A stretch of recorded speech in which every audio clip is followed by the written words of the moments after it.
बड़ी गलत फहमियाँ इस्लाम और मुसलमानों के बारे में फैला दी गई। उन गलत फहमियों को कौन दूर करेगा? अगर हम मुसलमान इस बात की तरबियत ले लें कि हम अपने मोहल्ले में अपने आस पड़ोस के तमाम लोगों से, चाहे वो किसी भी धर्म के मानने वाले, उनसे मोहब्बत भरे राब्ते की शुरुआत तो करें। अजनबियत की दीवारों को एक एक ईंट करके मुनहदिम तो करें। अजनबियत की दीवारें कई सौ साल की मेहनत से खड़ी की गई हैं, तो अजनबियत की दीवारें भी एक रात में मुनहदिम नहीं होंगी। एक एक ईंट करके हटाना पड़ेगा नफरत की दीवारों को। उसके लिए आगे बढ़कर राब्ता कायम करना होगा। बुलाइए अपने पड़ोसियों को मस्जिदों में मस्जिद परिचय के नाम से।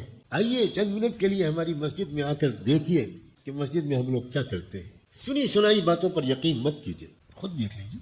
हमारी खवातीन इतनी समझदार और तरबियत याफ्ता हों कि वो अपने मोहल्ले में जाकर पड़ोस की औरतों से बात करें, मुलाकात करें, दीवार को थोड़ा कमजोर करें। एक दफा की मुलाकात के बाद अजनबियत की दीवार इंशाअल्लाह गिर जाए।